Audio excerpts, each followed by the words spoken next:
श्री स्वामी समर्थ जय जय स्वामी समर्थ स्वामींचं नाव घेऊन मी आजच्या ह्या नवीन व्हिडिओला सुरुवात करते।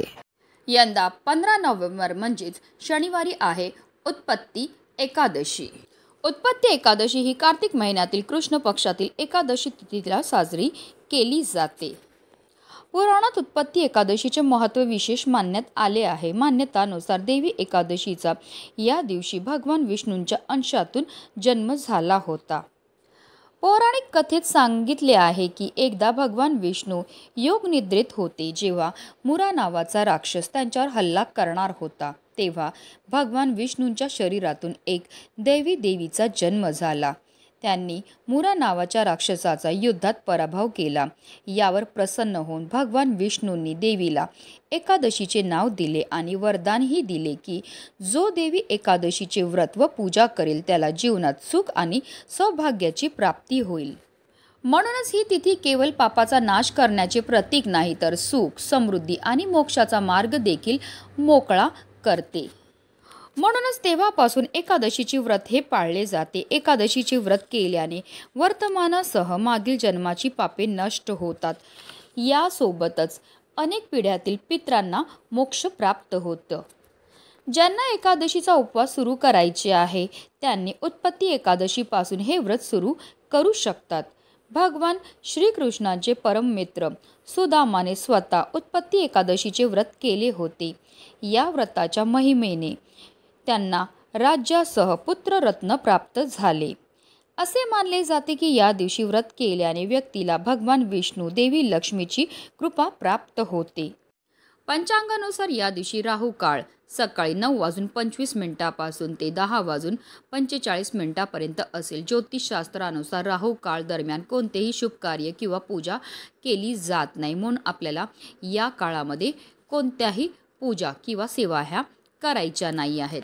तसेच या दिवशी काही उपाय केल्याने जीवनात सुख समृद्धी येते आणि म्हणूनच आज उत्पत्ती एकादशीच्या दिवशी तुम्ही काही नाही केलं तरीही चालेल, पण करा हळदीचा अत्यंत प्रभावी उपाय। हा उपाय केल्यामुळे आपलं एक रात्रीतून आयुष्याचं सोनं तर होणारच आहे, पण आपली कितीही कठीणातील कठीण इच्छाही पूर्ण होणार। आपलं 7 पिढ्यांचं दारिद्र्य नष्ट होऊन आपल्या घराची, आपल्या मुलांची, आपल्या पतीची भरभरून अशी प्रगती होणार आहे।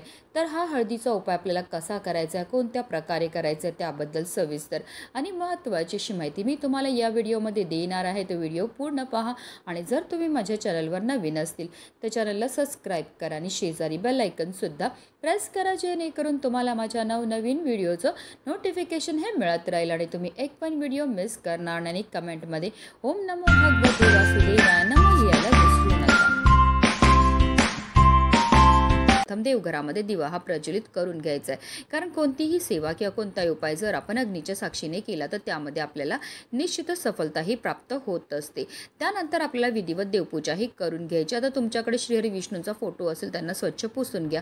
आता मूर्ती असेल तर तामनामध्ये घ्या, त्यांच्यावर तुम्ही जलाभिषेक किंवा पंचामृताने अभिषेक हा करून घ्यायचा। प्रत्येक वेळी पाणी अर्पण करताना ओम नमो भगवते वासुदेवाय नमः या प्रभावी मंत्राचा आपल्याला जप हा करून घ्यायचा। त्यांना स्वच्छ पुसून पुन्हा त्यांच्या स्थानावर ठेवायचं। त्यांना चंदन लावून घ्यायचं आहे, त्यांना पिवळी फुलं, पिवळी फळं अर्पण करून घ्यायची आहेत आणि त्यांना आवर्जून आपल्याला तुळशीचं पत्र हे अर्पण करायचं। हे तुळशीचं पत्र अर्पण करताना आपल्याला आपल्या मनातली इच्छा ही बोलायची। असं केल्यामुळे आपली कितीही कठीणातील कठीण इच्छा ही साक्षात श्रीहरी विष्णू पूर्ण करतात। त्यानंतर त्यांना आपल्याला पंचामृताचा नैवेद्य हा दाखवायचा। जेव्हा आपण नैवेद्य दाखवणार त्यावर आवर्जून आपल्याला तुळशीचं पत्र हे ठेवायचं, कारण जर आपण श्रीहरी विष्णूंना नैवेद्य अर्पण केलं आणि त्यावर जर तुळशीचं पत्र नाही ठेवलं तर तो नैवेद्य श्रीहरी विष्णू ग्रहण करत नाही। एवढं महत्त्व आहे तुळशीचं।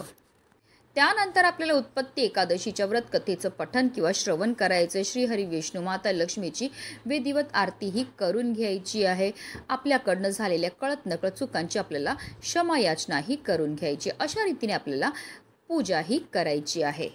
एकादशीच्या दिवशी हळदीपासून उपाय करण्याला विशेष महत्त्व हे दिलं जातं, कारण हळद ही श्रीहरी विष्णूंना अतिशय प्रिय आहे। जेव्हा आपण हळदीपासून आपण काही उपाय किंवा सेवा करतो तर त्यामुळे आपल्या कुंडलीमध्ये असणारा गुरु बलवान होतो आणि जर आपल्या कुंडलीतील गुरुग्रह बलवान झाला तर त्यामुळे आपल्या जीवनामध्ये असणाऱ्या ज्या आर्थिक समस्या आहेत त्यापासून आपल्याला मुक्तता तर मिळतेच मिळते, पण आपल्याला जीवनामध्ये कोणत्याही क्षेत्रामध्ये अपयशाचा सामना हा करावा लागत नाही।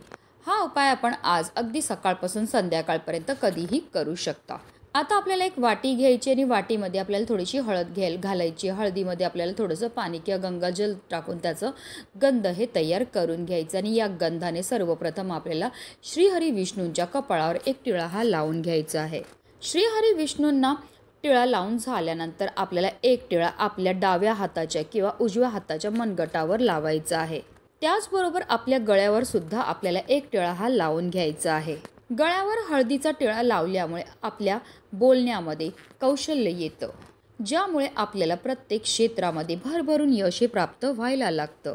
त्याचबरोबर या हळदीनेच आपल्याला आपल्या मुख्य प्रवेशद्वारावर सुद्धा एक स्वास्तिक हे काढून घ्यायचं। स्वास्तिक काढताना ते व्यवस्थित काढा, त्यामध्ये 4 बिंदू तसेच कडेला 2-2 रेषा ज्या आहेत त्या द्यायच्यात, कारण स्वास्तिक हे मांगल्याचं प्रतीक आहे। स्वास्तिक हे श्रीहरी विष्णूंचं आसन मानलं जातं, तसेच स्वास्तिकला माता लक्ष्मीचं स्वरूप सुद्धा म्हटलं जातं। असं हे स्वास्तिक आपल्या मुख्य प्रवेशद्वारावर काढल्यामुळे आपल्या घरामध्ये असणारी जेवढी पण नकारात्मकता, इडापिडा, दोष राहत नाही, तसेच आपल्या घरामध्ये असणारी जी अलक्ष्मी ती घरातनं काढता पाय करून निघून जाते। तसेच असं हे स्वास्तिक आपल्या मुख्य प्रवेशद्वारावर काढल्यामुळे आपल्या घरामध्ये जो पण व्यक्ती प्रवेश करेल त्याच्यासोबत केवळ सकारात्मकताच येईल।